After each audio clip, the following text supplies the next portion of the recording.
in a coma for 2 years. A British man pretended to be paralyzed and sometimes in a coma for 2 years. Imagine waking up every day for 2 years pretending to be asleep to avoid getting in trouble. This isn't just a story from a movie.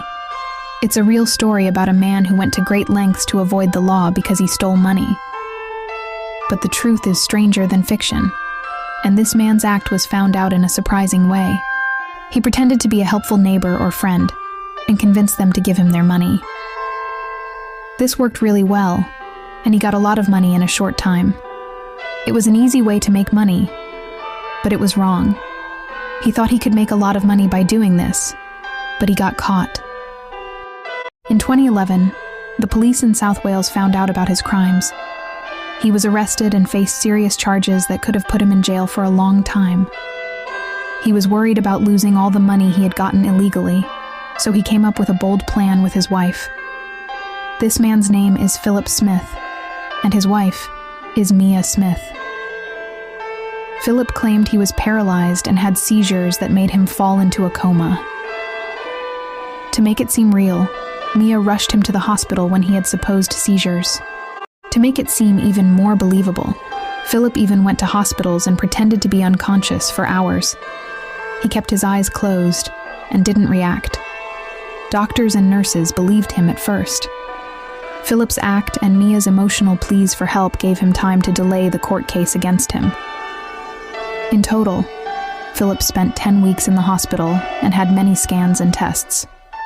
While he was in the hospital, Phillip controlled his reactions. He made sure his body reacted like someone who was in a coma. He would hold his breath and even control his heart rate to act like someone who was very sick. As expected, this fake illness was a way to avoid going to court and taking responsibility for his actions. But while he was in the hospital, some things made people think he was pretending to be unconscious. It started with small, unimportant things that seemed strange.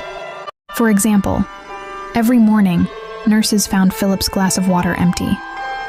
The nurses were confused because Phillip was supposed to be in a coma and couldn't do even the simplest things. So how could a man in a coma drink water during the night? Some nurses said they saw him moving and even walking. They only saw him for a short time, but even though it was strange, there was no proof. There was no security camera footage or witnesses to confirm their reports. This gave Phillip more time to keep up his act. Phillip and his wife didn't stop there. They knew they had to keep pretending that Phillip was very sick to keep the police away. They came up with an even more elaborate plan. They invited local reporters to their home to take pictures of Phillip lying in bed. This made it look like they had a medical ward in their home. It was like a scene from a movie. Phillip pretended to be unconscious with an oxygen mask on his face. He looked pale and didn't move. Mia stood beside him and cried, looking sad and desperate. The room was full of medical equipment, like IV drips, heart monitors, and other things.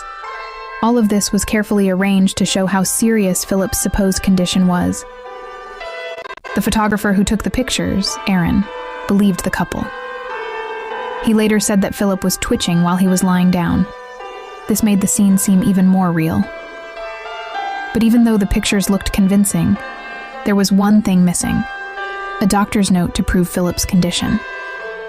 But surprisingly, the lack of medical documents didn't make people doubt the pictures and stories the couple told.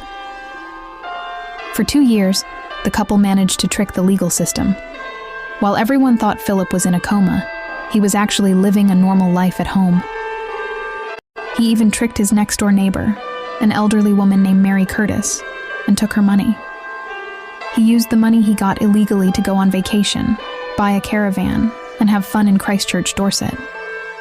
His victim didn't even know she was losing money. Even though investigators weren't sure if Phillip was really unconscious, they didn't have enough proof to arrest him. So, they decided to keep a close eye on the couple and track their movements and activities for several months. They watched everything they did very carefully, waiting for a mistake that would reveal the truth. Their patience paid off. Thanks to the hard work of Detective Constable Paul Harry, a dedicated officer on the case, they found proof. After tracing Philip's Tesco Clubcard, they got CCTV footage from different supermarkets in South Wales and Dorset. In the footage, Philip could be seen walking around freely. He was supposed to be unconscious and unable to do even the simplest things, but he was walking around without any problems. He was also spotted in many public places. He posed for a picture with his wife at a wedding in Gloucester. He even visited an art gallery in Devon, stood by a lake, drank a beer in a pub, and had a day out at Legoland in Windsor with his children. The most interesting thing is that he was always wearing a neck brace, oxygen, or a wheelchair, which he was supposed to need all the time. All of this proved that Philip was able to move and function normally. This contradicted the image of a severely disabled man in a coma that he and his wife had created. The investigation found even more evidence that showed Alan was lying. In 2014, the police caught Philip riding a motorcycle. He was also caught driving his car over the Severn Bridge on the M4 with a disabled badge to avoid paying tolls. After crossing the bridge, he was seen walking along the promenade in Aberystwyth. These actions clearly showed that Philip was able to move and function normally. Remember how he was being watched by doctors in the hospital? He was seen eating, wiping his face, and even writing. With all this evidence, including surveillance footage, eyewitness accounts, and medical observations, it was time for Philip to face the consequences of his actions. By this point, there were no more lies to tell. His true state was no longer a secret. Philip had managed to avoid trial twice before. The first time was in September 2012, and the second time was in July 2013. Each time the authorities tried to bring him to court, he would go to the hospital and claim his condition had gotten worse. The court had no choice but to postpone the trial. By the time the third trial was scheduled, the judge was tired of Philip's tricks. He decided that the trial would go on, even if Philip wasn't in the courtroom. Then, all the evidence that showed Philip was lying was presented. The authorities were determined to make sure he was punished.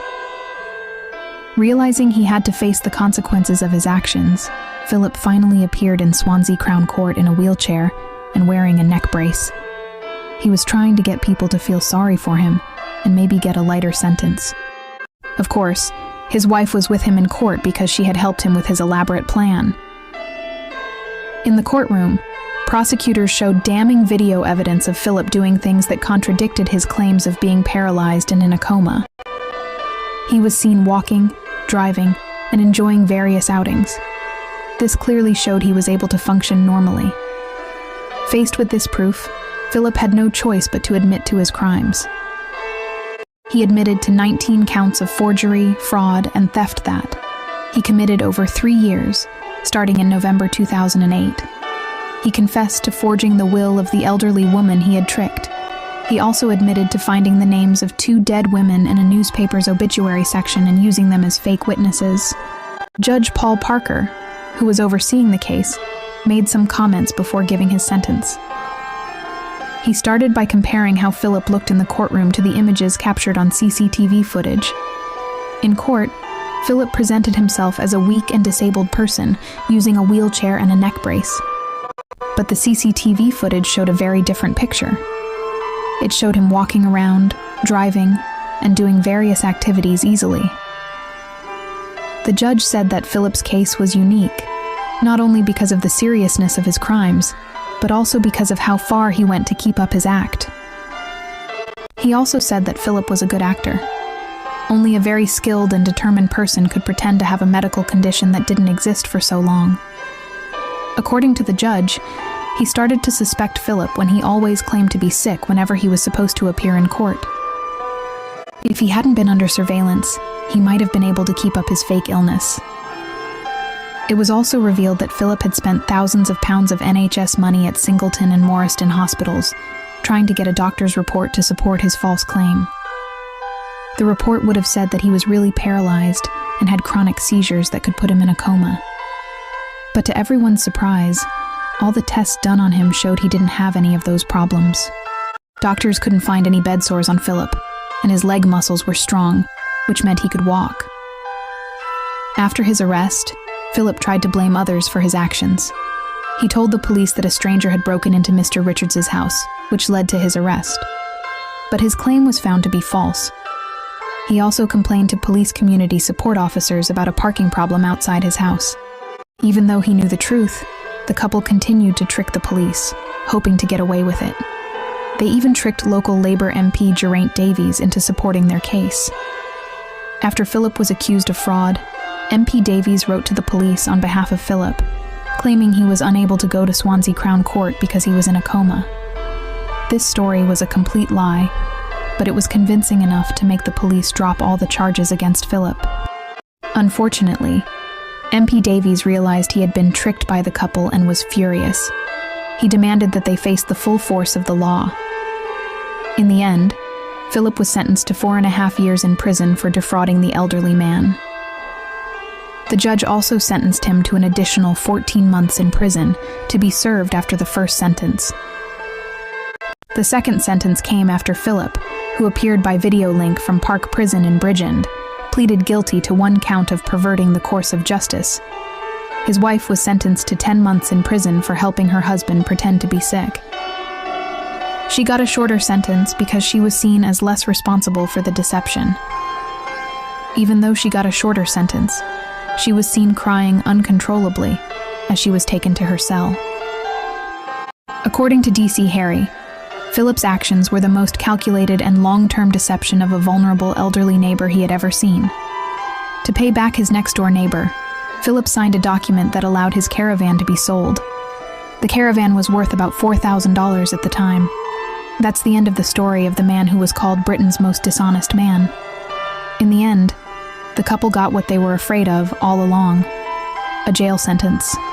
Hopefully, their confession and sentence will bring some comfort to those who were affected by their actions. I want to tell you that this is a real case, but to protect the privacy of the people involved, we're not using their real names. We've changed the names to make sure no one is offended. We're sharing this case to teach everyone something. We hope you'll feel for the people involved and keep supporting us.